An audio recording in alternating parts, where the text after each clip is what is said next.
इस कार्यक्रम के पुण्यार्चक हैं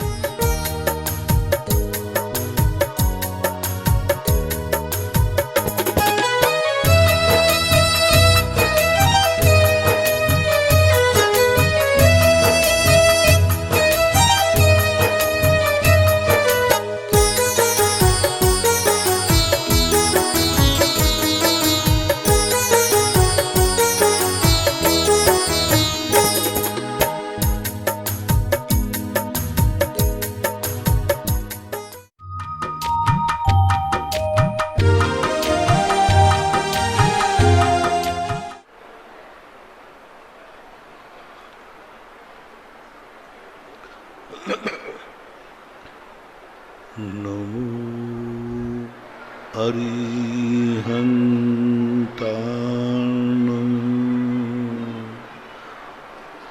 नमो सिद्धार्णं नमो आयर्याणं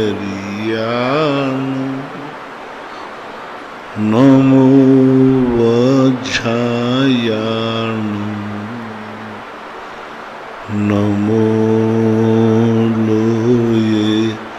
शवशाहूर्णं।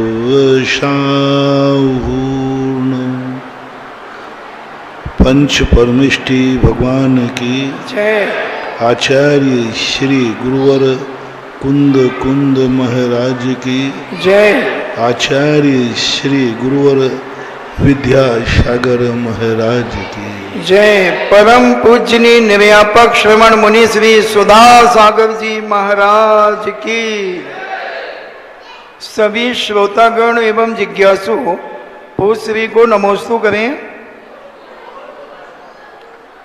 अर्पिता जैन थांदला से पूछती हैं, नमोस्तु महाराज जी, छठे काल में कैसे कर्म का बंध होगा? क्या कोई पवित्र सरल आत्मा उस समय जन्म नहीं ले सकेगी? क्या नहीं ले सकेगी? छठे काल के जीव नरक से निकल के आएंगे, नरक ही जाएंगे। कोई भी पवित्र आत्माएं जन्म नहीं लेंगी। सम्यक दर्शन का अभाव होगा। सम्यक दर्शन रहेगा ही नहीं छठे काल में। किसी भी जीव को सम्यक दर्शन होगा ही नहीं, ऐसा मानना चाहिए।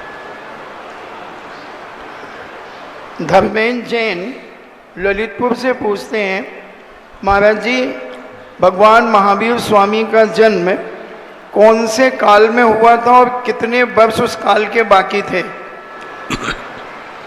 भगवान महावीर स्वामी का जन्म तृतीय काल में हुआ, जिसका नाम दुखमा सुषमा है। और इस तृतीय काल में जो जन्म हुआ 3 महीने 3 साल 8 महीने 15 दिन तृतीय काल के शेष रहे थे। उस समय उनका मोक्ष हो गया था। उसमें उनके 72 वर्ष की आयु को प्लस कर दें तो उसमें जन्म निकल आएगा। यानी तृतीय काल के 75 वर्ष 8 महीने 15 दिन जब शेष थे, उस समय महावीर स्वामी का जन्म हुआ। दिनेश कुमार राठौर पूछते हैं, नमोस्तु महाराज जी, आपने कहा था कि कमल बनकर सूरज को देखो, सूरज को देखने का आनंद आ जाएगा। तो मेरा प्रश्न है कि हम सभी भक्त कमल बनकर सूरज को कैसे देखें, जो हमें भी सूरज को देखकर कमल जैसे आनंद आ जाए? जब आप गुणेशु प्रमोदम, गुणवान को देख कर के तुम्हें हर्ष होना चाहिए। अक्सर कर अपने से अधिक जो आगे बढ़ता है उसके प्रति ईर्ष्या होती है, जलन होती है, कुड़न होती है। इस कारण से हम वो चीज़ नहीं पा रहे। यदि हमसे अधिक गुणवान हैं, उनको देख कर के यदि हमें प्रमोद भाव आता है, आनंद भाव आता है, रिस्पेक्ट का भाव आता है, उनको सम्मान देने का भाव आता है, तो यह अभ्यास यदि निरंतर बना रहा तो हम सूर्य जैसे महान गुणवानों को देख करके प्रफुल्लित हो सकते हैं। कमल के समान हमारी भी भक्ति हो सकती है। अतिशय जैन कोटा से पूछते हैं, नमोस्तु महाराज जी, बहुत बार सुना है कि आत्मा का स्वभाव आत्मा में लीन होना है, फिर हम सभी पर द्रव्यों में क्यों भटकते रहते हैं? हमारी आत्मा पर द्रव्यों की चपेट क्यों आ जाती है? ये हमारी भूल है। हमारी भूल है। उपयोगस्य अनायि परिणामातिन मोहजुत्तस्य मिच्छत्तम अन्नानम अविरत भावे ही जोगे ही। पूज्यवर कुंद कुंद भगवान ने प्रवचन सार में स्पष्ट उल्लेख किया कि हमारी भूल के कारण हम मिथ्यात्व की तरफ गए, अज्ञान की तरफ गए, प्रमाद की तरफ गए। यही भूल तो सुधारना है, और जिस दिन ये भूल सुधर जाएगी आत्मा आत्मा को जान लेगी। और ये भूल किसी कर्म की नहीं है, हमारे खुद के प्रमाद की है। जैसे एक राजा का बेटा जब नशा कर लेता है, शराब का नशा चढ़ जाता है, तो फिर उसको ये होश नहीं रहता कि मैं राजकुमार हूँ, वो नाली में पड़ जाता है। इसी प्रकार से मोह रूपी मद जो चढ़ गया है, मोह महामद पियो अनादि काल आपको भरमत बाद। शराब के नशे के समान मोह का नशा होने से व्यक्ति उस स्वरूप को नहीं जान पा रहा है। जिस दिन ये नशा उतर जाएगा उसी दिन हम अपने स्वभाव में स्थिर हो जाएंगे। श्रीमती नविता जैन मांगरोल 12 से पूछती हैं, नमोस्तु महाराज जी, द्रव्य लिंग के बिना क्या भावलिंग रह सकता है? पहला प्रश्न, किस कर्म के उदय से द्रव्यलिंगी भावलिंगी प्राप्त होता है? इनके निर्धारण का पैमाना क्या मानेंगे हम? द्रव्यलिंग के बिना भावलिंग हो ही नहीं सकता, असंभव असंभव। पूज्यवर शुभचंद्र आचार्य महाराज ने, पूज्यवर कुंद कुंद भगवान ने चारे चूलिका में कहा कि सबसे पहले द्रव्यलिंग आएगा, एक साथ भी आ सकता है। सबसे पहले मुनि मुद्रा, जो बाह्य मुनि मुद्रा है, 28 मूल गुण आत्मक, जब तक ये धारण नहीं करेगा भावलिंग कभी हो ही नहीं सकता। कोई भी द्रव्य की क्रिया के बिना भाव नहीं हो सकता। हाँ, द्रव्य मुनि बनने बाद वो भावलिंगी हो भी और नहीं भी हो, लेकिन जहाँ जहाँ भावलिंग है वहाँ वहाँ द्रव्यलिंग जरूर है। ये आगम की आज्ञा है। दूसरी बात है कि जो द्रव्यलिंग और भावलिंग किसी कर्म के उदय से नहीं होता है, कर्म के क्षय क्षयोपशम से होता है। कर्म का क्षय क्षयोपशम चाहिए। मोहिनी कर्म का जितना क्षय क्षयोपशम होता है उतना ही उसके अंदर चारित्र प्रकट होता है, ऐसा मानो। भावलिंग का निर्धारण कौन से पैमाने से होता है? भावलिंग का प्रमाण जो है हम और आप नहीं कर सकते। पूज्यवर कुंद कुंद महाराज ने अष्टपाहुड़ के अंदर स्पष्ट उल्लेख किया, भावलिंग हमारे ज्ञान का विषय नहीं। यहाँ तक कि स्वयं मुनिराज भी भावलिंग की घोषणा नहीं कर सकते, कुंद कुंद भगवान भी नहीं कह सकते, गंधर्व परमेष्टि भी अनुमान से कहेंगे। भावलिंग हमारे ज्ञान का विषय नहीं है, निर्दोष द्रव्यलिंग है, उसी से हम अनुमान लगा सकते हैं, अन्यथा ये केवल ज्ञानी के गम है, ऐसा। क्या पंचम गुण स्थान भक्ति का भी द्रव्यलिंग भावलिंग होता है? पंचम गुण स्थान भक्ति लोगों का भी क्या द्रव्यलिंग भावलिंग होता है? एक धागा भी जहाँ है वहाँ भावलिंग प्रकट ही नहीं हो सकता। एक धागा भी, आरिका को भी नहीं, एलक को नहीं, छुल्लकों को नहीं, पंडितों को तो सवाल ही नहीं उठता। क्योंकि जहाँ आरंभ और परिग्रह है वहाँ नियम से चारित्र का विरोधी है। हवदिना हवदि बंदो मदम्मी जीव काय चेठम्बी, बंदो धूम विदिदो यदि समणो छटिया सब। सारा परिग्रह का त्याग किए बिना कभी भावलिंग प्रकट नहीं हो सकते। तीन चीजें कभी परिग्रहवान को प्रकट नहीं होंगे। शुद्ध उपयोग कभी भी गृहस्थ को नहीं हो सकता, आरिका क्षुल्लक को भी नहीं, एलक को भी नहीं। दूसरा, पूर्णतः रत्नत्रय की शुद्धि गृहस्थ अवस्था में नहीं हो सकती। तीसरा, भावलिंग जो है यथाख्यात चारित्र है, स्वरूपाचरण चारित्र है। यह आकाश के तारे जमीन पे आ सकते हैं, लेकिन कभी भी एक धागा भी जिसको हो उसे आत्मा की अनुभूति नहीं हो सकती, उसे शुद्ध उपयोग नहीं हो सकता, उसे भावलिंग नहीं हो सकता, ऐसा आचार्यों का कथन है। अंशु जैन यूएसए से पूछती है, यूएसए से, नमोस्तु गुरुदेव, भविष्यवाणी, भविष्य वक्ता और निमित्त ज्ञानी, इनमें क्या अंतर हम समझें? निमित्त ज्ञान एक साधन है जो किसी आलम्बन से प्रकट होता है।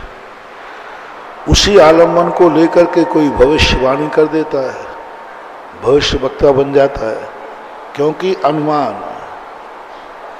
साधनात् साध्य विज्ञानम अनुमानम, जिससे साध्य की सिद्धि होती है उस साधन को अनुमान कहते हैं। इसलिए अनुमान से तो हम सिद्ध हो सकते हैं, अनुमान से तो कह सकते हैं, प्रत्यक्ष रूप से नहीं हो सकते। सौरभ जैन बिजली से पूछते हैं, नमोस्तु गुरुदेव, कोई व्यक्ति सुबह अभिषेक के समय नहीं आता, फिर बाद में दोबारा बाहुबली भगवान का अभिषेक कर लेते हैं, तो क्या उसमें उसे कोई दोष लगता है? अनुशासनहीनता है। जब मंदिर के अभिषेक का समय निश्चित है तो उसी समय अभिषेक करना चाहिए। हर चीज का एक नियत समय होता है, और नियत समय पर कोई क्रिया की जाए तो ऐसे ही फलती है। जैसे किसान समय पर बीज बोता है तो अच्छी फसल आती है। यदि 8 दिन पहले बो दे और 8 दिन बाद में बोवे तो वह फसल नहीं आती। इसी प्रकार हर चीज का एक समय निश्चित होना चाहिए। इस समय भगवान के अभिषेक का समय है, उसी समय ही करना चाहिए। इंजीनियर सीके जैन इंदौर से पूछते हैं, भगवान अनंत वीर जी इस भाव के प्रथम मोक्षगामी जीव हैं। उस समय कोई धर्म का आगम उपलब्ध नहीं था, फिर कैसे प्रभु का मोक्ष निर्माण हुआ? हमारी जिज्ञासा का समाधान करें। मुनि दीक्षा तो उन्होंने बाद में ही ली थी। ऋषभदेव के पहले किसी ने भी मुनि दीक्षा नहीं ली, लेकिन मुनि दीक्षा तो ऋषभदेव के केवल ज्ञान के बाद हुई है। केवल मुनि ऋषभदेव को केवल ज्ञान के पहले तक कोई भी भावलिंगी संत नहीं थे। जो 4000 साधुओं ने दीक्षा ली थी वो तो पतित हो चुके थे, वो तो अपने आप में मुनि पद के विपरीत हुए। अकेले आदिनाथ भगवान थे। भगवान को केवल ज्ञान तक मात्र ऋषभदेव ही मुनि रहे। जब भगवान को केवल ज्ञान होता है उसके बाद श्रावकों ने मुनि दीक्षा लेना शुरू की, और भगवान के केवल ज्ञान के बाद ही अनंत वीर्य को केवल ज्ञान हुआ। लेकिन मोक्ष पहले चले गए, तो केवल ज्ञान के बाद फिर मोक्ष में को किसी मार्ग की जरूरत ही नहीं, क्योंकि वो तो सहज क्रियाएं होती हैं।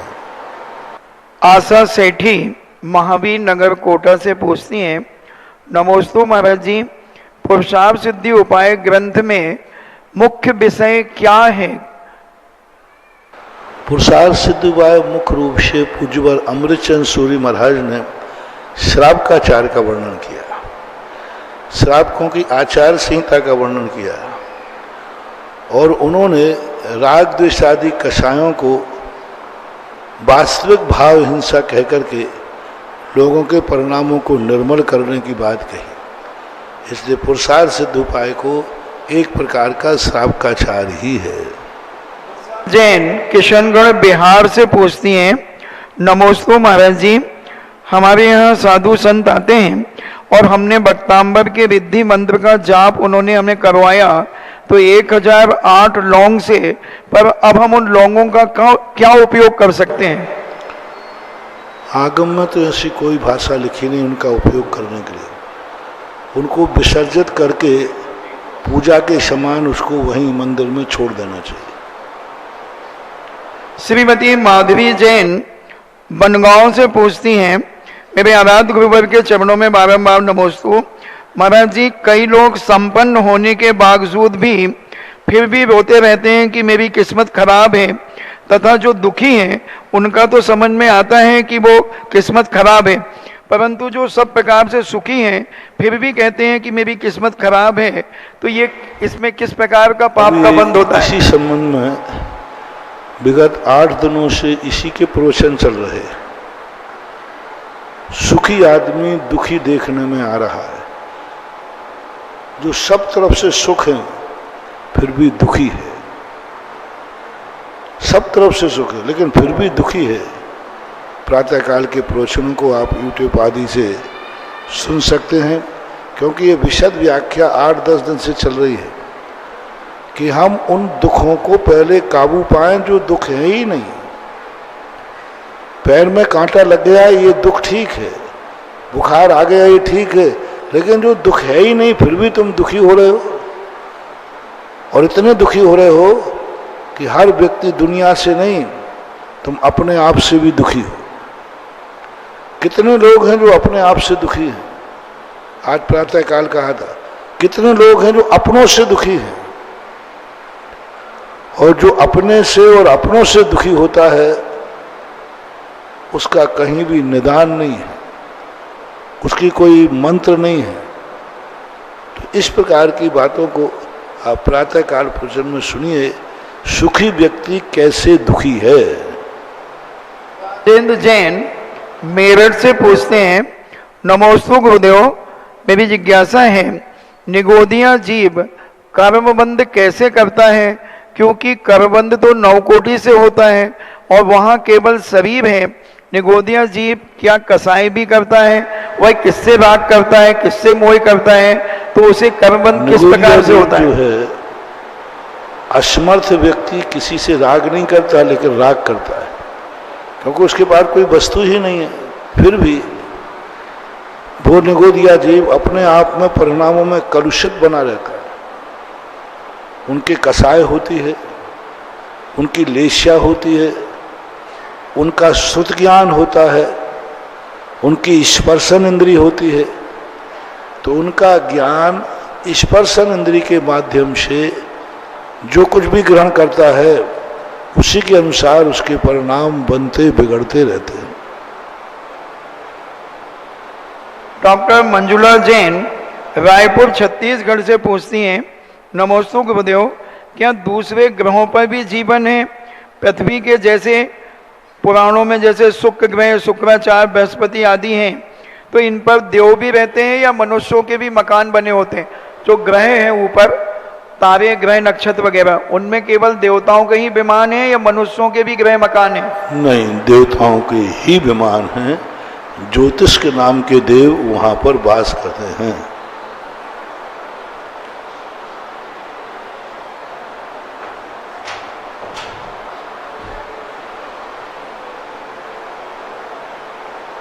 अरविंद कुमार जैन सांगानेर से पूछते हैं, मेरे आराध्य गुरुदेव के चरणों में नमोस्तु। महाराज जी, अभिपाक निर्जरा कितने प्रकार की होती हैं तथा सकाम निर्जरा और अकाम निर्जरा किसे कहते हैं? अभिपाक निर्जरा 2 प्रकार की है। एक मिथ्या दृष्टि भी करता है जिसे अकाम निर्जरा भी बोलते हैं। अभिपाक निर्जरा वो कहलाती है जो कर्म अभी उदय में नहीं आ रहे हैं उनको संक्लेश या विशुद्धि के माध्यम से उदय में लाना। तो एक अकाम निर्जरा होती है, वो भी अभिपाक है, लेकिन उसकी चर्चा जैनाचार्यों ने कम की। अभिपाक निर्जरा कहलाती है जो तप आदि से कर्मों को झड़ाया जाए, तप आदि। और यही जो अभिपाक निर्जरा है, इसी से मोक्ष मार्ग बनता है। पंडित जी साहब दौलत राम जी ने लिखा ना, पहली सबके होए कछु न शरे काज तेरा, दूजी करे जो उद्यम करके मिटे जगत पेरा। दूजी यानी पहली है सकाम और अकाम, सविपाक और अविपाक। तो सविपाक निर्जरा से कल्याण नहीं होता है, जो जिस समय जैसा होना है वैसा होगा, इससे कल्याण नहीं होगा। कई लोग बैठे रहते हैं काल लब्धि आएगी। अरे भैया, काल लब्धि नहीं आने वाली है, काल ही आने वाला है। काल लब्धि कछु चीज नहीं, पंडित जी टोडरमल जी साहब कहते हैं। पूज्यवर जयसेन स्वामी समय सार की टीका में लिखते, कालस्तु हेया, काल लब्धि कछु चीज नहीं। काल लब्धि का अर्थ जिस समय तुम्हारा कार्य हो जाए वही तुम्हारे लिए काल लब्धि है, हो जाए तो। इसलिए काल आदि जो लब्धियां हैं, ये लब्धियां सब अपने आप में मूल्य नहीं रखती। अपने आत्मा का जो विशुद्ध परिणाम है, वह विशुद्ध परिणाम वो है अभिपाक निर्जरा, पुरुषार्थ करके। तप कर जो कर्म खी पावे, सो ही सेव सुख दर्शावे। जो तप करके कर्म खपाते हैं उन्हीं को मोक्ष मिलता है। और जो इस भरोसे बैठे रहते हैं जो जिस समय जैसा होना है वैसा होगा, तो बंधु कुछ नहीं होने वाला। आपसे मैं पूछता हूँ, मोक्ष मार्ग में आते ही पता नहीं तुम लोग क्यों लगाते? यदि कोई मरीज आपका घर में है तो उस समय कहो भैया जैसा होना होगा वैसा होगा, मरना होगा तो मर जाएगा, फिर डॉक्टर की दवाई कराने क्यों ले जा रहा है? छोड़ दो उसको अपनी काल लब्धि के ऊपर, छोड़ दो उसको। मरना होगा तो मरेगा, जिए होगा तो जिएगा। नहीं, हमारा पुरुषार्थ होना चाहिए, हमें सावधान रहना चाहिए। ये सोच के सब रेल की पटरी के नीचे बैठ जाए मेरी काल लब्धि होगी तो मैं बच जाऊंगा, नहीं होगी तो मर जाऊंगा। मत बैठना, मर नहीं दिखाए। कुचित कदाचित वो काल लब्धि नहीं है। किसी जीव के पुण्य का इतना बड़ा उदय होता है, जैसे अभी शिखर जी के जो अभी गाड़ी के हादसा हुआ ना, उनमें शिखर जी के 100 सभासद लोग थे। उनका पुण्य परिणाम ये था कि सैकड़ों लोग मर गए, लेकिन शिखर जी यात्री का एक भी व्यक्ति को खर्च नहीं। ये काल लब्धि नहीं थी, ये पूर्व में बांधा हुआ सामूहिक पुण्य का उदय था। इसलिए हमेशा जो अभिपाक निर्जरा है, उससे ही हमारा मोक्ष मार्ग बनता है। जिनवाणी चैनल, आदिनाथ चैनल, सुधा कलश चैनल के लाखों परम पूज्य गुरुदेव भगवान के भक्तों की ओर से एवं इस भव्य सभागार में उपस्थित श्रेष्ठीगणों की ओर से गुरुदेव के पावन पुनीत चरणों में बारंबार नमोस्तु नमोस्तु नमोस्तु। छुल्लक जी के पावन पुनीत चरणों में इच्छामी इच्छामी इच्छामी। आज के प्रथम जिज्ञासु के तौर पर भारतीय जनता पार्टी के वरिष्ठ नेता एवं जैन राजनीतिक चेतना मंच के संस्थापक महामंत्री श्री ललित जैन के बाद तैयार रहेंगे एक और हमारे देश के वरिष्ठ समाज सेवी, जिन्होंने अपने समर्पण से और सामाजिक उत्तरदायित्वों के निर्वहन से राष्ट्र में एक अलग छवि निर्मित की है, श्री हुकुमचंद जैन काका कोटा। मैं निवेदन करूंगा श्री ललित जी से कि अपना प्रश्न करें, उसके पश्चात श्री तैयार रहेंगे हुकुमचंद जी कोटा। महाराज श्री के चरणों में जैन राजनीतिक चेतना मंच के संपूर्ण राष्ट्र के पदाधिकारियों की ओर से बारंबार नमोस्तु नमोस्तु नमोस्तु।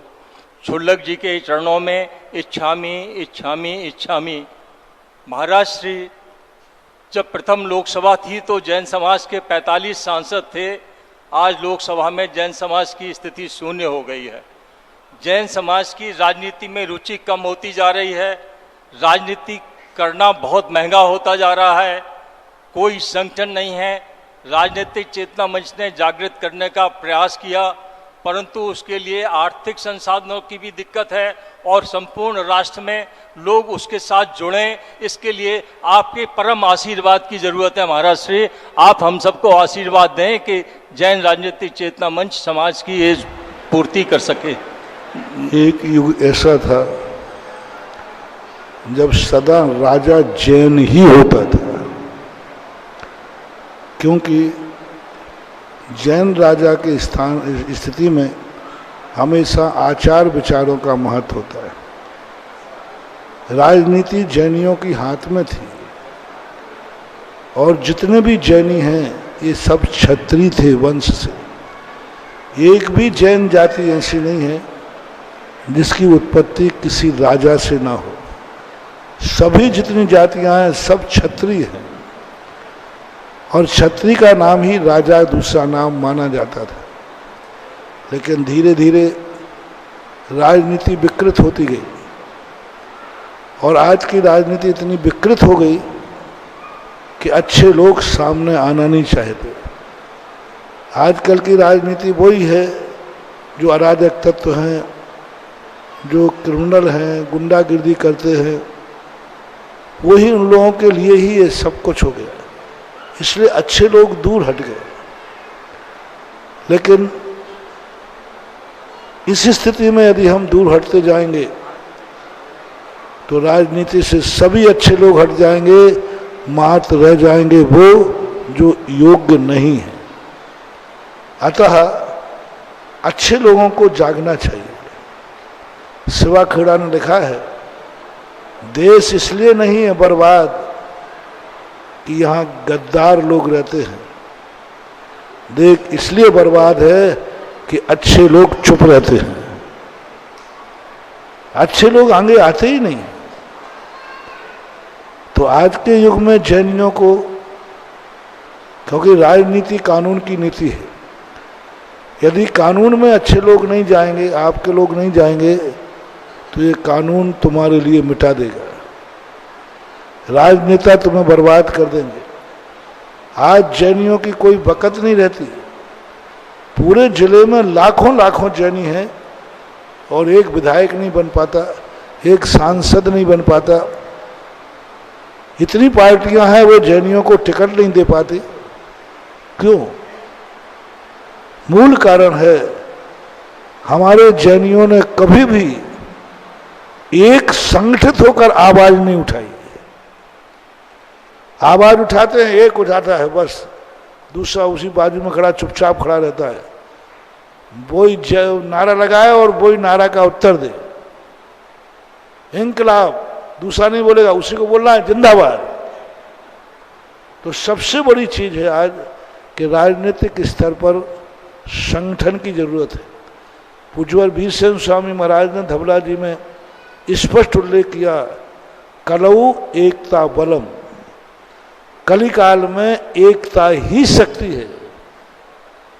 चाहे धर्म का क्षेत्र हो, चाहे तुम्हारे परिवार का क्षेत्र हो, चाहे राष्ट्र का क्षेत्र हो, यदि तुम्हारे में योग्यता एकता है, संगठन है, तो आपकी हर पार्टी सुनेगा। एक संगठन बनाओ। कुछ वर्ष पहले भी कहा था, हमें किसी पार्टी से नहीं बनाना, कांग्रेस का, बीजेपी का, सपा का नहीं। एक ऐसा संगठन बनाओ, राजनीतिक जैन राजनीतिक संगठन आदि जो आप लोगों ने बनाया है, लेकिन समाज का समर्थन नहीं मिल पा रहा। सारी समाज से हमारा कहना है कि जैसे तो महाराज आते हैं तो संगठित हो जाते हो, महाराज की सेवा के लिए संगठित हो जाते हो, मंदिर के लिए संगठित हो जाते हो। इसी प्रकार से जब चुनाव आते हैं, किसी का एक नाम लेकर के पूरे भारत के लोग संगठित हो जाओ। महाराज आएंगे सब संगठित हो जाते, मंदिर का कार्य होगा संगठित, विमान जी निकलेंगे संगठित हो जाओगे, सब आ जाते, शामिल हो जाते। आज का युग है कि जब भी चुनाव आवे, चाहे पार्षद का चुनाव क्यों ना हो, अपने मोहल्ले से एक पार्षद को लेकर सब खड़े हो। दो नहीं खड़े होना, एक लेकर खड़े हो, हर पार्टी को, जो हमारी पार्टी के हमारे व्यक्ति को टिकट देगा, हम सारे जैनी उसी को वोट देंगे। और सारे जैनियों का एक लक्ष्य हो तो सारे लोगों के अंदर ये आएगा। इसी प्रकार जब विधायक आदि बनते हैं, नगर पालिकाओं के चुनाव होते हैं, समाज की एक मीटिंग होना चाहिए।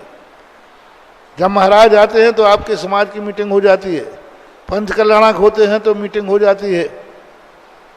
लेकिन जब चुनाव आते हैं, मेरा कहना है हर नगर में, हर गांव में जैन समाज को मीटिंग करके निर्णय करना चाहिए कि हमारा प्रतिनिधि कौन खड़ा होगा और हमारे वोट कहाँ हो। पार्टी को भूल जाओ, हम पार्टी के किसी पक्ष की पार्टी बन रहे। हमारे भारत की सभी पार्टियां भारतीय हैं, सभी भारतीय, हम उससे कोई भेदभाव नहीं कर रहे। हमारा तो मात है राजनीति से। हर गांव, जैसे झांसी है, झांसी को बैठ करके निर्णय करना चाहिए। 10 गांव के घर में है तो उनको बैठ कर निर्णय करना चाहिए, हमारा प्रतिनिधि ये है और हमारा वोट वहां जाएगा। यदि आप चुनाव के समय मीटिंग करना करते हैं मंदिरों में, घरों में, धर्मशालाओं में, जैनियों की मीटिंग ही नहीं होती, चुनाव हो जाता है। जैनियों की मीटिंग ही नहीं होती है। तुम मीटिंग करना शुरू करो और पार्टियों के नेताओं को पता चले कि आज जैनियों ने चुनाव के संबंध में वोट की है, सारे नेता आपके आगे पीछे घूमेंगे। आप मीटिंग ही नहीं करते, इतने बड़े बड़े चुनाव हो जाते, तुम्हारी जैन समाज की मीटिंग नहीं होती। जैन समाज अपना कोई एजेंडा पास नहीं करता, जैन समाज कभी आवाज नहीं लगाती। एक आध व्यक्ति आवाज लगाता है, बाकी सब कुछ भी नहीं बोलते। तो मेरा तो सारे भारत के लोगों के लिए आज एक निर्देश है, जो भक्त हैं उनको आदेश है कि जब भी कोई चुनाव आवे, पहला निर्णय 2 चीजों का, पूरी समाज की एक मीटिंग होना चाहिए। जिस गांव में हो, नगर में हो, शहर में हो, एक मीटिंग होना चाहिए और जैनियों को बैठकर निर्णय करना चाहिए इस चुनाव में अपना क्या एजेंडा होगा, किस तरफ हमारा रुख होगा। दूसरा, जब ये हो जाए तो एक जिले स्तर पर मीटिंग होना चाहिए और उसमें ऐसे ही जाना चाहिए जैसे तुम रिश्तेदारी में बारात में जाते हो। ऐसे ही एक जिले की मीटिंग करो और पूरे जिले के अंदर जितने जैनी हैं उनको एक दिन के लिए आपको एक मीटिंग कर लीजिए जिले के अंदर में। मैं कहता हूं सारी पार्टियां आपके आगे पीछे घूमेंगी। आज झांसी जिले की कितनी जैन समाज है? जिले की कितनी? 30-40 1 लाख झांसी मंडल में, लोकसभा में मान लो 1 लाख हितदान है और 1 लाख व्यक्ति जहां मीटिंग कर लेंगे तुम्हें कुछ नहीं करना। पेपरों में इतने यहाँ 1 लाख जैनियों ने मीटिंग की है, फिर देखो चमत्कार क्या होता है, सारे भारत में तहलका मच जाएगा। तुम्हें कुछ नहीं करना, मात्र तुम्हें 1 लाख लोगों ने चुनाव के संबंध में, चुनाव के निमित्त को लेकर के मीटिंग की है। एक विधायक क्षेत्र में, एक संसदीय क्षेत्र में जिस प्रकार का चुनाव हो, नगर पालिका का पार्षद का चुनाव है तो मोहल्ले बाई मोहल्ले मीटिंग करो। चेयरमैन का चुनाव है, पूरे नगर पालिका में मीटिंग करो। और नगर पालिका के बाद यदि मान लो विधायक का है तो उस विधायक क्षेत्र में जितने जैनी हैं आप मीटिंग भर कर लीजिए बस। और सामने वाली पार्टियों को ये पता चल जाए कि जैनी एक हो गए, वे तुम्हारे घर के आएंगे कि साहब आपका एजेंडा क्या है, आप क्या चाहते। और जब संसद का चुनाव हो तो पूरे संसदीय क्षेत्र की एक मीटिंग होना चाहिए। मैं आज के प्रथम संदेश में सारे भारत को एक ही बात कह रहा हूं, हर चुनाव में जैन समाज की मीटिंग करना शुरू कर दो, बाकी कुछ मत करो। जब भी कोई आह्वान हो जरूर उस मीटिंग में जाओ, जरूर मीटिंग में जाओ, ट्रैक्टर भर के जाओ, गाड़ियां भर के जाओ, जैनी लोगों की मीटिंग है, आज चुनाव के संबंध में मीटिंग है। मैं यहां तक कहता हूं कि यदि मेरा आगमन वहां हो और उसी समय राजनीतिक जैनियों की मीटिंग हो तो मेरी आगवानी में मत आना और राजनीति मीटिंग में चले जाना है।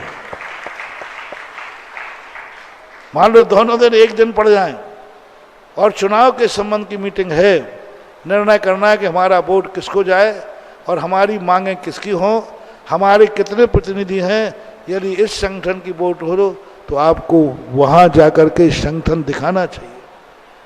आजकल मात्र संगठन की, जब भगवान वीरसेन स्वामी धबलाजी में लिख गए कलौ एकता बलम, कलिकाल सर्वज्ञ कहलाते हैं पूज्यवर, तो उनका मंत्र हमें जिंदगी में लेना है। यदि राजनीति में सफल होना है तो एकता दिखाओ और मीटिंगें करना शुरू करो। राजनीतिक चेतना मंच की जो स्थापना हुई, कोई पार्टी को लेकर नहीं, कांग्रेस बीजेपी की नहीं, सबकी है। इसी चेतना मंच को सारे भारत का मंच बना करके और हर चुनाव में चेतना मंच की शाखाएं अपने अपने स्तर पर काम करें। कुछ नहीं करना, ज्यादा खर्चे पाने की बात नहीं करना, आप तो बस मीटिंग करना है और मीटिंग कर करके अपनी आवाज उठाना है और संकल्पबद्ध करना है हमारा ये प्रतिनिधि है और हमारे प्रतिनिधि को टिकट मिलना चाहिए, हमारे प्रतिनिधि को राजनीति में दखल होना चाहिए। तो ये करना जरूरी है। इसलिए राजनीतिक संगठन, सामाजिक संगठन, धार्मिक संगठन और परिवार का संगठन, ये चार संगठन यदि तुम बना लोगे तो इस कलिकाल में सुख से जी पाओगे, नहीं तो तुम्हारी थाली की भी रोटी खा नहीं पाओगे। उसके पहले ही कोई उठा के तुम्हारे सामने थाली की रोटी उठा के ले जाओ। देख लीजिए आपके खुद के जहाँ सारी दुनिया में देख लीजिए, आज इंदौर की गवर्नमेंट गिरी को देख लीजिए, जमीन थी, अपनी जमीन थी, लेकिन तुम्हारा कोई मजलूम नहीं है क्योंकि संगठन नहीं है। आज इंदौर की इतनी बड़ी समाज है कि एक साथ एक स्थान पर खड़ी हो जाए तो 1 लाख व्यक्ति हैं और 1 लाख संगठन खड़ा हो जाए तो दिल्ली की गद्दी को भी हिलना पड़ेगा और वो भी सोचना पड़ेगा। तो संगठित होकर के आवाज लगाना मेरा बहुत अच्छा है। राजनीतिक राष्ट्रीय चेतना मंच के संबंध में जो एक चेतना जगाओ, समाज को जगाओ और एक मंच पे आओ। बीजेपी और कांग्रेस के नाम से नहीं, राजनीति के नाम से, राष्ट्रीयता के नाम से, राष्ट्र की सेवा के नाम से। और राष्ट्र की सेवा जब भी मिलेगी जब तुम्हारे पास अधिकार होगा। अधिकार नहीं होगा तो राष्ट्र सेवा भी तुम करने वाले नहीं हो। ऐसा आपका प्रश्न है। हमारे शास्त्रों में भी ऐसा लिखा है, साधु संत लोग भी राष्ट्र को सुरक्षित और अच्छे राजा के लिए आशीर्वाद देते हैं, उनको भी जगाते हैं, क्योंकि राजा अच्छा रहेगा, राजनीति में अच्छे लोग आएंगे तो धर्म की सुरक्षा बनती जाएगी। इसलिए आज धर्म की और जैनियों की सुरक्षा चाहते हो तो हर व्यक्ति को राजनीति की तरफ अपना मुख करना चाहिए, क्योंकि आज का जो युग है वो भावनाओं का युग नहीं है, आज राजनीति दबाव का युग है, ऐसा मानना। नमोस्तु महाराज जी। हुकुम जैन काका के बाद उनके जिज्ञासा एवं सम्मान के पश्चात तैयार रहेंगे खनिया धाना से श्री सुनील जैन सरल। श्री सुनील जैन सरल एक गोलाकोट जी और पचराई के पदाधिकारियों में से एक रहे हैं। 80 और 90 के दशक में इन्होंने उस क्षेत्र के सर्वांगीण विकास के लिए बहुत कार्य किया है। निश्चित तौर से उनकी अनुकरणीय सेवाएं श्री सुनील जैन जी की बहुत ही महत्वपूर्ण रही हैं। अब मैं काका जी से निवेदन करूंगा कि अपनी जिज्ञासा रखें। चलिए सुनील जैन जी सरल खड़े हो जाएं शीघ्रता से। उसके बाद तैयार रहेंगे इंजीनियर हुकुम चंद जैन। शीघ्रता से अपनी जिज्ञासा करें। सरल जी अपनी जिज्ञासा रखें। अरिहंति सिद्धि सूर्य उपाध्याय साधु सर्व अर्थ के प्रकाश मांगली की उपकारी हैं। तिनको स्वरूप जान रागते भई जो भक्ति काय को नवाई स्तुति को उचारी है। धन धन तुम्ही से काज सब आज भयो, धन धन तुम्ही से काज सब आज भयो। हो मेरी ऐसी दशा जैसी तुम उधारी है, हो मेरी ऐसी दशा जैसी तुम उधारी है। नमोस्तु महाराज जी। आज गोलाकोट पचराई जी तीर्थ क्षेत्र, जिससे आज हमारा भारत ही नहीं पूरे विश्व के पटल पर है। यह क्षेत्र, दोनों क्षेत्र जंगलों में बहुत प्राचीन क्षेत्र हैं। पचराई जी का बताऊं कि वहाँ एक ही परकोटे के अंदर 28 जिन मंदिर बने हुए हैं और पूर्व में काफी सुरक्षा के प्रयास उन मंदिरों के जिज्ञासा कीजिए अपनी, आपकी जी जिज्ञासा बताइए। जी महाराज जी, माने ये क्षेत्रों के विकास के लिए और पूर्व में काफी प्रयास किए गए हैं और वो उस की ओर सफल नहीं हो पाए जितना होना चाहिए था। और आपके मार्गदर्शन में दोनों क्षेत्रों पर कार्य बराबर चल रहा है। बहुत अच्छा बात है। गोलाकोट का नाम कभी कभी 2-3 चीजें होती हैं, क्षेत्र, काल, भव, भाव। गोलाकोट का जब तक गोलाकोट नाम रहा, वह अपने विकास को नहीं कर पाया। सुने सुने विकास को नहीं कर पाया। जैसे गोलाकोट का नाम तीर्थोदय तीर्थ क्षेत्र मैंने दिया, उसके बाद दिन दूना रात चौगुना बढ़ता जा रहा है। क्योंकि गोलाकोट तो वहाँ का गांव का नाम था, राजा का नाम था, तीर्थ का तो कोई नाम था ही नहीं। और तीर्थोदय तीर्थ क्षेत्र जब से दिया, तब से दिन प्रतिदिन बढ़ रहा है। दूसरा कारण था कि वह तीर्थ क्षेत्र को विकास करने की लोगों ने आवाजें उठाई, लेकिन संगठित होकर नहीं उठाई। एक संगठन लेके नहीं उठाया, एक विचारों से नहीं उठाया। हर व्यक्ति ने झंडा उठाया और चल पड़ा। तो 4 कदम चलता है और मंगल पांडे जैसा उसकी स्थिति बन जाती। संगठित होकर झंडे नहीं उठाए।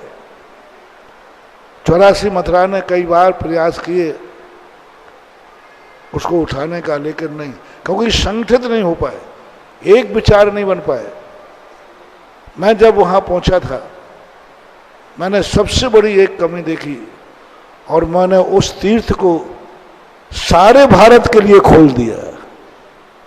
और जिस दिन से सारे भारत के लोग उस तीर्थ के ट्रस्टी बनना शुरू हुए, उस दिन के बाद आज तीर्थोदय तीर्थ क्षेत्र गोलाकोट भारत के नंबर 1 पर आ गए। किसी भी धार्मिक संस्था को यदि हम मुट्ठी में बांधेंगे, हम कुछ चंद लोग व्यक्तियों से बांटेंगे, तो उसका विकास नहीं हो पाएगा। धार्मिक क्षेत्र सूर्य के समान होते हैं, सो सारे जगत को प्रकाश देते हैं। सूर्य ना मेरा है ना तेरा है, सूर्य ना हिंदुस्तान का है ना पाकिस्तान का है, सूर्य है सारे जगत का है। तीर्थों पर ये मेरा तीर्थ है, तुम्हारा तीर्थ, ये इनका तीर्थ है, ये पार्टी का तीर्थ है, ग्रुप, जब करोगे तीर्थ जो सूर्य के समान है वो जुगनू के समान रह जाएगा और जुगनू भी नहीं कहलाएगा। इसलिए हमेशा तीर्थ क्षेत्रों की सबसे बड़ी मांग है, खोल दो तीर्थ क्षेत्रों को, आमना सुरक्षित रखो, सिद्धांत सुरक्षित करो और सारे भारत के लोगों को उसका ट्रस्टी बनने का अधिकार दो। गोलाकोट में सबसे पहले मैंने यही कहा, सारे भारत के ट्रस्टी बनाओ, सारी दुनिया के बनाओ, कोई भी व्यक्ति आकर बन सकता है। और इतना विशाल संगठन, इतनी विशाल कमेटी, आज गोलाकोट मात्र चंद लोगों के हाथ में था, चंद लोग उनको छुपे थे, लेकिन जैसे ही गोलाकोट जो इतना बड़ा कि राजधानी ही गोलाकोट आ गई। और राजधानी से जो गोलाकोट लोग जुड़े, और ऐसा कहते हैं दिल्ली जिस क्षेत्र से जुड़ जाती है वो क्षेत्र आकाश में पहुंच जाता है, क्योंकि वो देश की राजधानी है। और आज इस विशालता का परिणाम है कि गोलाकोट पर आज हमें गर्व है। अभी शरल जी जो बता रहे थे, इन्होंने पहले काफ़ी संघर्ष किया है, बहुत संघर्ष किया है, लेकिन उस संघर्ष में बस संगठन का अभाव था, इसलिए इनके भावना ठीक थी, उठाने का भाव था, विकास करने का भाव था, लेकिन संगठन के अभाव में वो संघर्ष हर्ष में नहीं बदल पाया। परिणाम उस समय स्थिति ऐसा स्थिति आ गई थी, इन्होंने बताया कि मूर्तियां उठा करके खनिया धाना ले जाओ, बामों ले जाओ, कहीं ले जाओ। लेकिन मेरे सामने भी प्रस्ताव आया था, पर मैंने कहा नहीं, ये भूमि में इतनी ताकत है कि यदि भारत संगठित हो जाए तो ये भगवान कहीं नहीं जाएंगे, सारा भारत यहां धोख देने आएगा। लगभग 1.5 महीने के प्रवचन गोलाकोट में कहीं सुरक्षित हो सकते हैं, वो सुना कि किस किस प्रकार के मैंने वहां के कि माटी के कण की आवाज उठाई। तो इस स्थिति को लेकर के सरल जी, आज सुनील बाबू ने जो आज समर्पण दिखाया, मुझे खुशी है। आज वो सही पथे पे आ गए, आज उन्होंने सही पता अपनाया है कि आज के बाद उनकी ऐसी भावना है कि जो भी आपसी मतभेद थे, विसंवाद थे, जो मन के दूरियां थी, वो आज सब खत्म करने के लिए आए हैं, ऐसा उन्होंने बताया। बंडा के हमारे जो गट्टू बाबू है, उनसे रिलेशन है, और इस सब बैठकर मुझे ये सूचना दी गई कि गोलाकोट अब किसी प्रकार के वाद विवादों, आपसी समाज का वाद विवाद नहीं होगा, आपसी समाजों के मतभेद में नहीं होगा। गोलाकोट निर्विवाद समस्त विवादों से मुक्त होकर के सारे भारत का गोलाकोट होगा, दिगंबर जैनियों का गोलाकोट। किसी विवाद का वो नहीं होगा, कोई विवाद नहीं करेंगे। जो भी कोर्ट केस वगैरह हैं सब खत्म करके बात अपना तीर्थ, महानुभाव कुछ विवाद मत करो, अपन अमर नहीं है, अपन चले जाएंगे लेकिन तीर्थ रह जाएगा। आज जो गोलाकोट की ऊंचाइयां हैं, मुझे गर्व है कि मैंने उसी गर्मी में चद्दर सेट के नीचे, मुझे तो एक कमरा मिल गया था पीछे, छुल्लक जी वगैरह, चद्दर सेट के नीचे बैठ करके वहां गर्मी व्यतीत की, जहां कोई छाया नहीं थी। मात्र एक पेड़ ने मुझे संदेशा दिया था, मैं शगुन बहुत उठा था। जब मैं गया तो पेड़ बिल्कुल सूखा हुआ था, अंदर के अंदर था। मैं पहले हताश हो गया कि जिसका प्रवेश करते ही दरवाजे पे सूखा पेड़ हो, पर मैंने भगवान की प्रार्थना की, भगवान यदि ये पेड़ हरा हो जाए तो फिर मैं सिर से पहाड़ फोड़ूं, नहीं तो सिर से पहाड़ मैं नहीं फोड़ सका, क्योंकि बाल माल वैसे ही कम है। लेकिन मुझे गर्व है कि 15 दिन के अंदर वो पेड़ हरा हुआ, फल फूल उसमें दिखे, और उस पेड़ के नीचे बैठकर मैं प्रतिदिन ध्यान करता था, और मुझे यही आवाज आती थी, आपकी मेहनत व्यर्थ नहीं जाएगी और यह स्टेट एक सबसे अच्छा बनेगा। तो जिन जिन लोगों ने पहले मेहनत की है, उन सब से मेरा कहना है कि आप लोगों की मेहनत व्यर्थ नहीं गई है। अब बस एक ही बात है, अब सब विवाद छोड़कर, सब कोर्ट केस खत्म करके, सब विकल्प छोड़ करके मात आदिनाथ बाबा की भक्ति करो और भावना करो कि भगवान का अतिशय बढ़े। और यही कारण है, बस एक जो सूत्र मैंने अभी राजनीतिक मंच को दिया, यही सब तीर्थ क्षेत्र वालों को दे रहे हैं कि सब तीर्थ क्षेत्र वाले अपने अपने कब्जे, अपने अपने लोभ, अपने अपने पंथ, अपनी अपनी आवाजें उठाना बंद करो। प्रत्येक क्षेत्र को अंतर्राष्ट्रीय क्षेत्र घोषित करो, और अंतर्राष्ट्रीय दिगंबर जैन समाज के अंतर्राष्ट्रीय जो है, सबके लिए हर क्षेत्र खोल दो, खोल दीजिए, ये क्षेत्र अपने आप उठ जाएंगे। क्षेत्र व्यक्ति नहीं उठाता है, क्षेत्र कमेटी नहीं उठाती है, क्षेत्र को कोई उठाता है तो भक्त लोग उठाते हैं, तीर्थ यात्री उठाते हैं, व्यक्ति नहीं, कमेटी नहीं। ये कोई क्षेत्र का विकास ना तो कमेटी कर सकती है, ना कोई व्यक्ति कर सकता है। मात्र किसी तीर्थ क्षेत्र को उठा सकता है तो तीर्थ यात्री उठा सकता है। अब तीर्थ यात्री को बुलाना ही अपना मुख्य कर्तव्य होना चाहिए। तीर्थ यात्री आ जाए फिर तुम्हें कुछ नहीं करना, तीर्थ तो अपने आप उठ जाते हैं। तो गोलाकोट की मैं बहुत बार प्रशंसा कर चुका हूँ, उसकी मूर्ति के अतिशय का बखान कर चुका हूँ, और आज वो स्थान अपने आप में है। सब संगठित होकर सुनील बाबू को बहुत बहुत आशीर्वाद कि उन्होंने समस्त विवादों को छोड़ करके और एक ऐसी समर्पण भाषा में एक क्षेत्र के विकास के लिए अपना सब कुछ विकल्प त्याग करके आज जो समर्पण भाव दिखाया, उसके लिए साधुवाद, आशीर्वाद। इंजीनियर हुकुम चंद जी के बाद तैयार रहेंगे मध्य प्रदेश शासन से मान्यता प्राप्त पत्रकार प्रमोद जैन। मुनि श्रेष्ठ मुनि पुंगव के पावन चरणों में कोटसा नमोस्तु नमोस्तु नमोस्तु। पूज्य चुल्लक जी के महाराज जी को इच्छामी इच्छामी इच्छामी। महाराज जी, मेरी जिज्ञासा है कि मंदिर पंक्ति व्रत और सिंह निष्क्रिय व्रत ये क्या होते हैं, इन्हें कौन करता है, इनका क्या उद्देश्य है? पंक्तिबद्ध व्रत कहलाते हैं कि एक के बाद एक, दो, तीन, चार, सिंह विक्रीडित में भी सिंह के समान बढ़ते हुए जाते हैं और फिर क्रम से उतरते हुए आते हैं।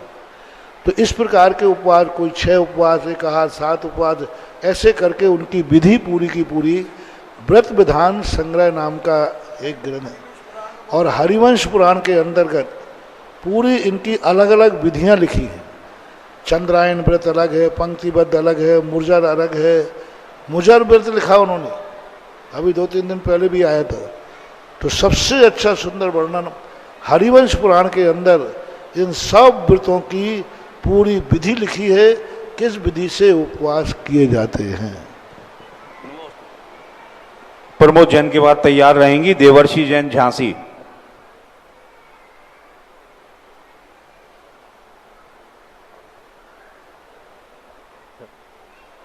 गुरुवर के चरणों में जैन लॉज परिवार करेरा की ओर से त्रिवार नमोस्तु नमोस्तु नमोस्तु। छुल्लक श्री के चरणों में इच्छामी इच्छामी इच्छामी। महाराज श्री, विगत जनवरी 2022 में हमारे यहाँ भव्य पंच कल्याणक हुआ था। आचार्य श्री के आशीर्वाद, आप जिज्ञासा कीजिए। तो उसमें जो है जिन पात्रों का चयन हुआ था, उस राशि का उपयोग वो अन्य जिनालयों में करना चाहते हैं। जहाँ पर मंदिर में, जिस मंदिर का पंचकल्याणक हुआ था, जिस मंदिर के लिए पंचकल्याणक हुआ था, वहाँ उस राशि को न देकर अन्य अपने पास में जो जिनालय हैं उनमें उस राशि का उपयोग करना चाहते हैं। तो क्या उनमें उस राशि का उपयोग वो कर सकते हैं? ऐसे प्रश्नों का जवाब किसी व्यक्ति के प्रश्न करने पर हम नहीं देते हैं। पूरी समाज और कमेटी आकर के प्रश्न करे तो हम जवाब देंगे, क्योंकि इसमें कभी कभी व्यक्तिगत स्वार्थों से कसाय भाव झलकता है। इसलिए जब समाज का पंचकल्याणक के, आप अकेले का पंचकल्याणक था कि समाज का? समाज का पंचकल्याणक था। कार्यकर्ता समाज के थे कि एक व्यक्ति था? नहीं, सभी लोग थे। बात तो समाज आके पूछेगी तो इसका जवाब दे दिया जाएगा। जी, नमस्ते महाराज। देवर्षि के बाद रहेंगी गुंजन जैन गोदरी। गुरुदेव के चरणों में नमोस्तु। छुल्लक जी को इच्छामी। गुरुदेव, मैं 12 वर्षीय की छात्रा हूँ। मेरी ये जिज्ञासा है कि मूल गुण क्या होते हैं और उपाध्याय परमेश्वरी के मूल गुण साधु परमेश्वरी के मूल गुण से कम क्यों होते हैं? मूल गुण का अर्थ होता है कि इतने गुण तो होना ही चाहिए। यदि उन गुण में कमी है तो वह उस पद का अधिकारी नहीं। उपाध्याय परमेष्ठी के गुण कम नहीं है, 28 प्लस है। नहीं महाराज जी, बुक में 36 प्लस है। 28 तो तीनों महाराजों के हैं, आचार्य महाराज के, उपाध्याय महाराज के और साधु महाराज के। इन तीनों के उनके 25 प्लस है और आचार्य परमेश्वर के 36 प्लस है, कम नहीं है, ऐसा मानना चाहिए। नमोस्तु महाराज जी। गुंजन जैन के बाद तैयार रहेंगी संगीता विजय जैन झांसी। संगीता विजय जैन के बाद तैयार रहेंगी अर्चना जैन झांसी।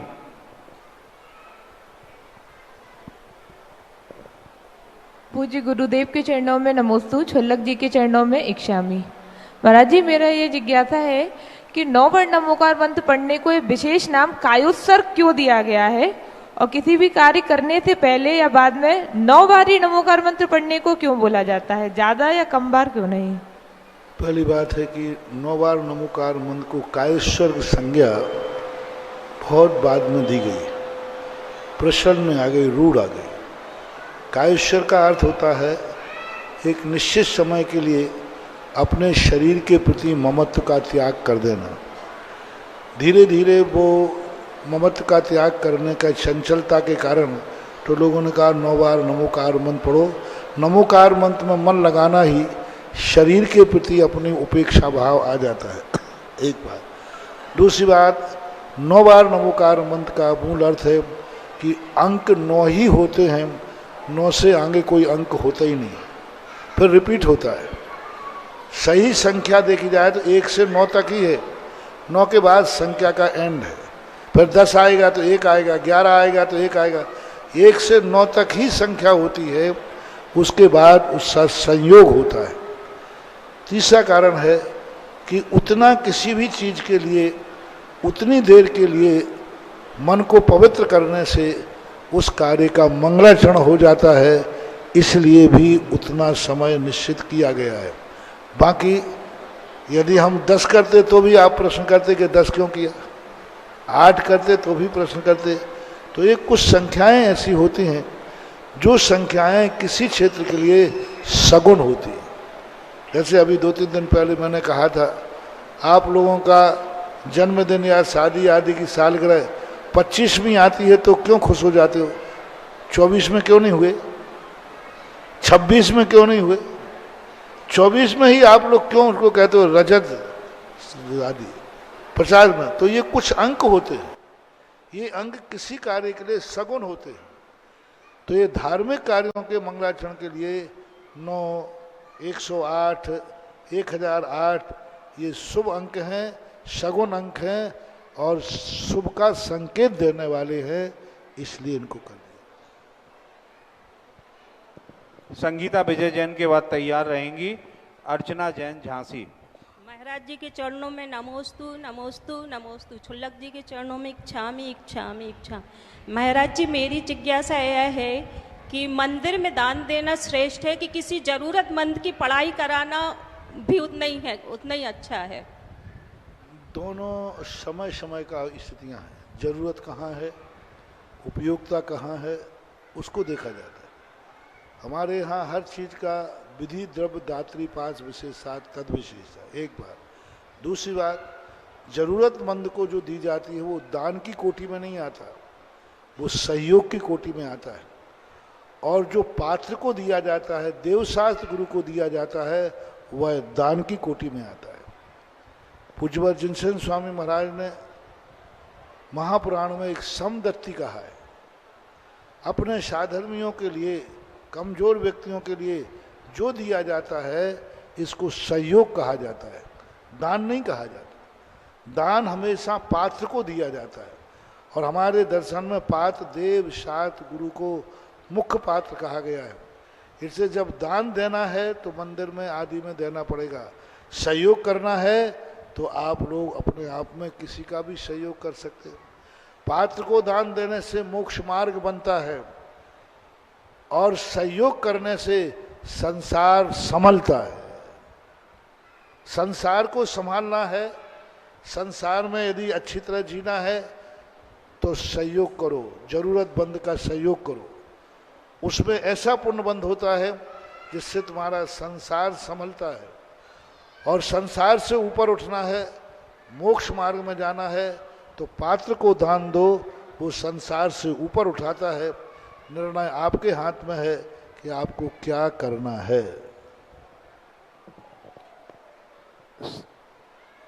जैन की तैयार रहेंगी। मंजू लता छावड़ा जयपुर।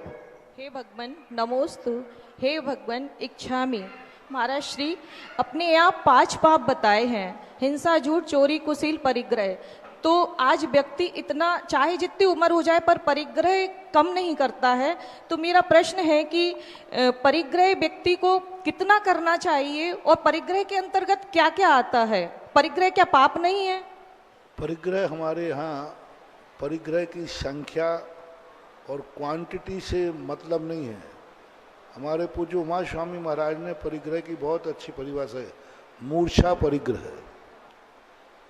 षटखंड का 6 खंड का अधिपति भी मूर्छा कम होने से, और एक के पास कुछ भी नहीं है लेकिन मूर्छा अधिक है, तो मूर्छा देखी जाती पहली बात। तो दूसरी बात है परिग्रह जो संग्रह किया है आवश्यकता के लिए किया है या फिर हमारे लिए कुछ और शौक से किया है। तो जो अपने जीवन में जरूरी है उतना परिग्रह रखने में कोई दोष नहीं है। लेकिन दूसरे लोग तो तड़प रहे हैं रहने के लिए, दूसरे लोग तो तड़प रहे हैं खाने के लिए, और हम गोदामों में भर भर करके सुरक्षित कर रहे हैं, तो ये परिग्रह महान पापदायी होता है। बाकी परिग्रह धन दो एक ही मात्र पाप है जिसके 2 रूप हैं, धन बुरा हो भला कहीं। धन बुरा भी है भला भी है।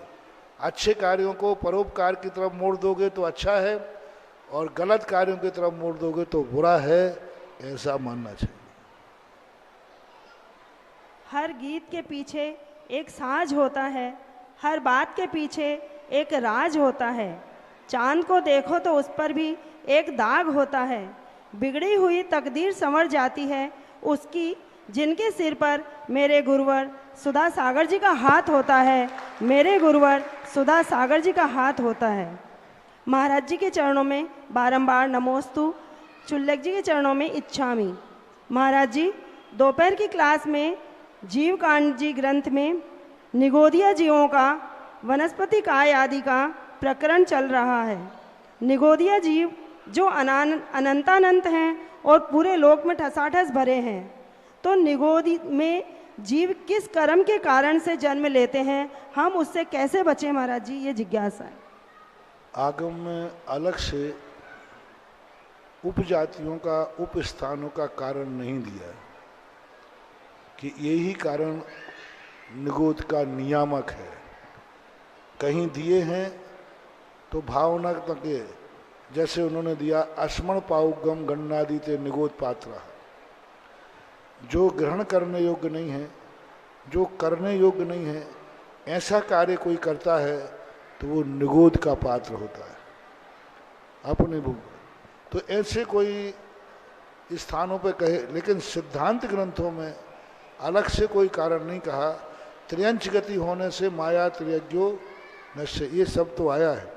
अब यही मान लेना चाहिए माया कसाय की अति तीव्रता, निरंतर मायाचारी, हर चीज में मायाचारी, कसाय की बहुलता, निरंतर परिणामों में कलुषित भाव रखते रहना, यही निगोद के कारण बनते हैं।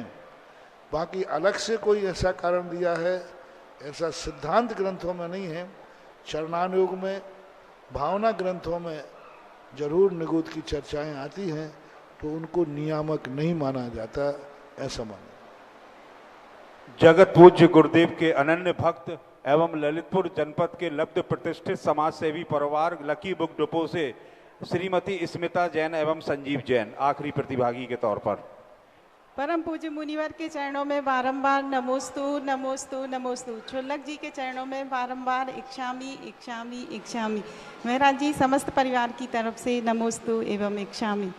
महाराज जी धर्मनगरी ललितपुर अभी आपके बिना पूरी सूनी पड़ी है, और अब चौमासे का समय आ रहा है, तो हम सभी की भावना है कि आपका बिहार ललितपुर की तरफ हो एवं चौमासा ललितपुर नगरी में हो। महाराज जी जिज्ञासा यह है कि जब बच्चे घर से बाहर पढ़ने जाते हैं तो बच्चों का माता पिता के प्रति एवं माता पिता का बच्चों के प्रति क्या कर्तव्य होना चाहिए? नमोस्तु महाराज जी। कर्तव्य जो होता है हमेशा उपयोगिता के अनुसार होता है। माता पिताओं ने किस लिए तुम्हें जन्म दिया है उनकी इच्छाओं की पूर्ति करना चाहिए, यही कर्तव्य। बेटे को हमने किस लिए जन्म दिया है, हम उसके प्रति क्या कर्तव्य कर सकते हैं उसके जीवन के लिए। एक दूसरे को सुख देने के लिए जो भी प्रयास किए जाते हैं वह सब कर्तव्य के अंतर्गत आते हैं। दूसरा, जो हमारे संबंधी हैं, माता पिता बेटे, एक दूसरे के प्रति दुखी ना हो ऐसा नहीं कार्य करना, यह भी एक कर्तव्य होता है। ऐसा आज के इस जिज्ञासा समाधान के पश्चात बहुत से लोग जिनकी जिज्ञासाएं शेष रह गई हैं, कल उनके जिज्ञासाएं प्राथमिकता के आधार पर रखी जाएंगी। मैं भैया जी से निवेदन करूंगा कि आज की आरती के पुण्यार्चक परिवारों का चयन करने की कृपा करें। जय बोलो परम पूज्य आचार्य श्रेष्ठ श्री विद्यासागर जी महाराज की, चलो परम पूज्य निर्यापक श्रवण मुनि पुंगव श्री सुधासागर जी महाराज की, समस्त मुनि सभी लोग अपने अपने स्थान पर बैठे रहें। बाद में जब आरती होगी जब खड़े हों, बैठे रहें सभी लोग। इस सागर से गहरे हिमालय से ऊंचे, इन्हें कौन बांधे इन्हें कौन रोके, इन्हें कौन बांधे इन्हें कौन रोके। मुस्कान से जिनकी खिल जाए कलियां, हो मुस्कान से जिनके खिल जाए कलियां, चरण जिस जगह पड़े जन्नत हो गलियां। ये बहती हुई नदी के हैं धारे, इन्हें कौन बांधे इन्हें कौन रोके, इन्हें कौन बांधे इन्हें कौन रोके। ऐसे परम पूज्य निर्यापक श्रवण परम पूज्य मुनि पुंगव श्री सुधासागर जी महाराज की आज मंगलमय आरती करने का प्रथम सौभाग्य शीघ्रता से अपनी भावना प्रेषित करेंगे। आज की प्रथम आरती करने का प्रथम सौभाग्य जिनकी भी भावना बन रही हो, संपूर्ण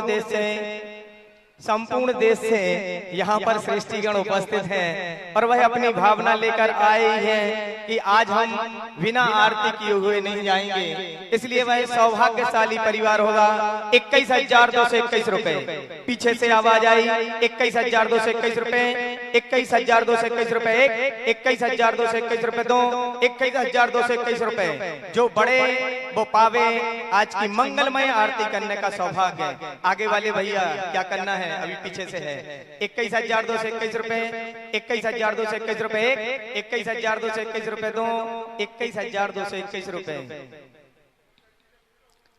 शीघ्रता करेंगे। आज की मंगलमय प्रथम आरती करने का प्रथम सौभाग्य चलेगा। 21,221 रुपए एक, 21,221 रुपए दो, 21,221 रुपए।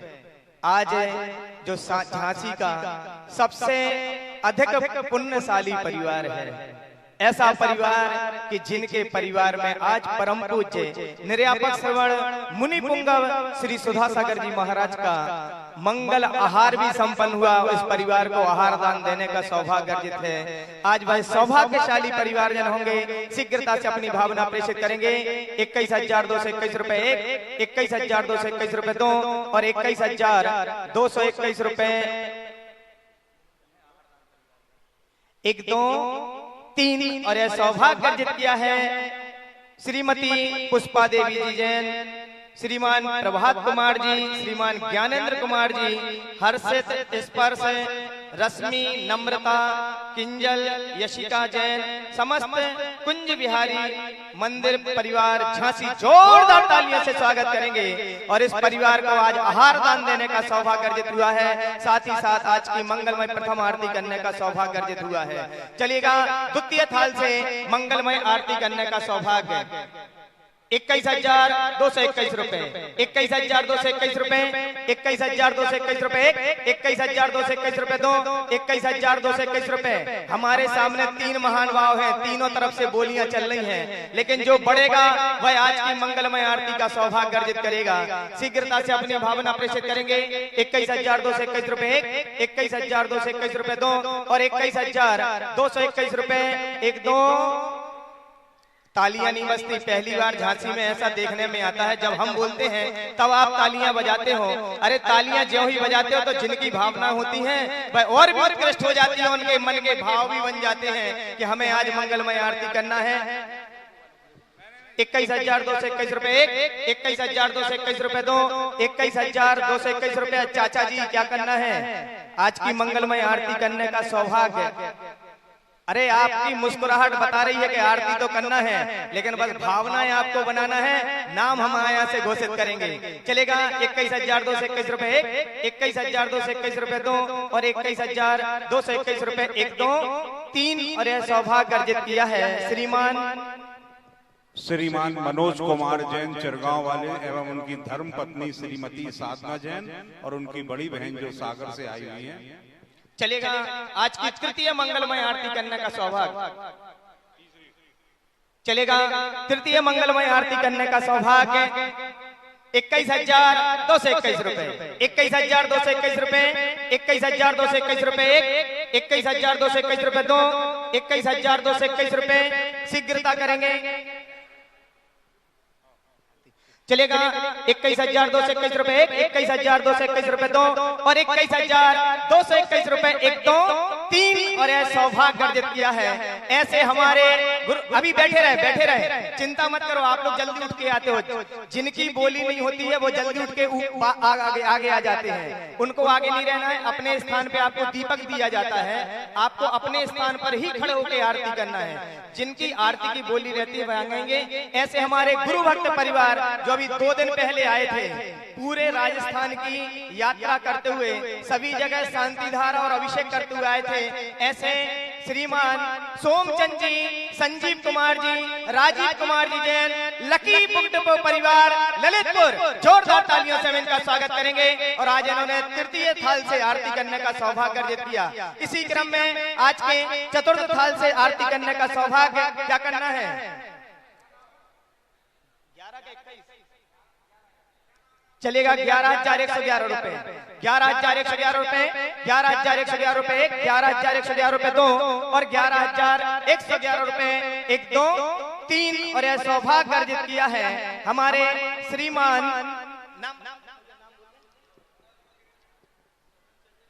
सुभाष चंद जी जैन, बड़ा गांव गेट झांसी। जोरदार तालियों से इनका स्वागत करेंगे। और आज के इन्होंने चतुर्थ थाल से आरती करने का सौभाग्य अर्जित किया।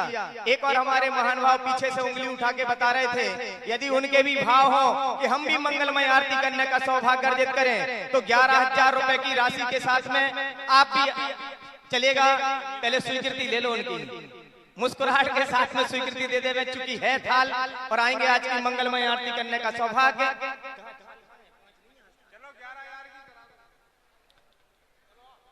चलेगा? आएंगे आज की मंगलमय आरती करने का सौभाग्य अर्जित करेंगे।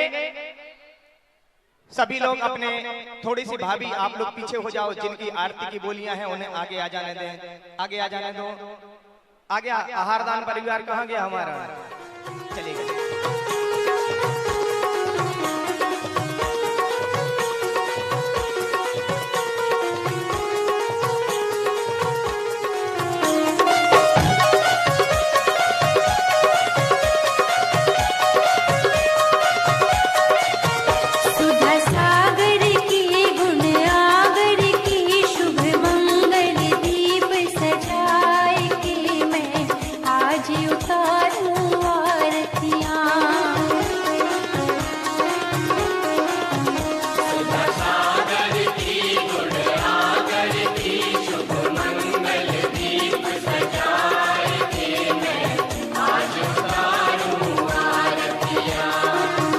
जिनकी आरती की बोली है उन्हें आगे आ जाने दें, आप लोग पीछे खड़े जाएं। रूप श्री श्री शांति देवी के गर्व विषय मुनिया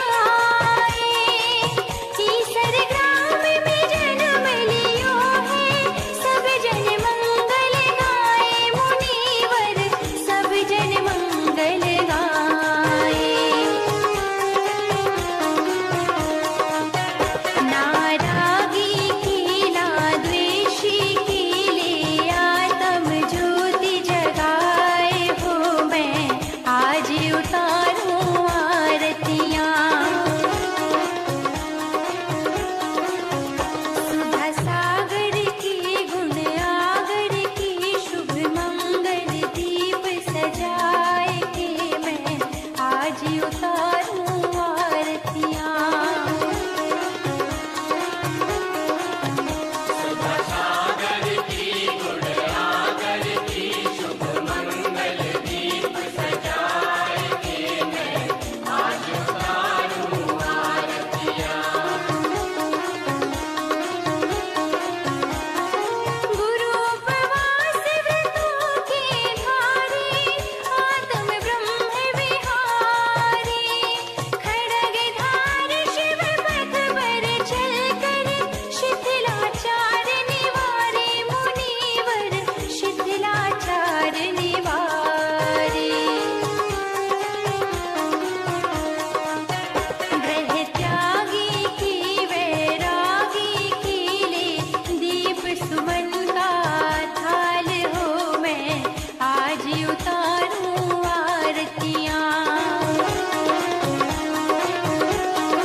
इस कार्यक्रम के पुण्यार्चक थे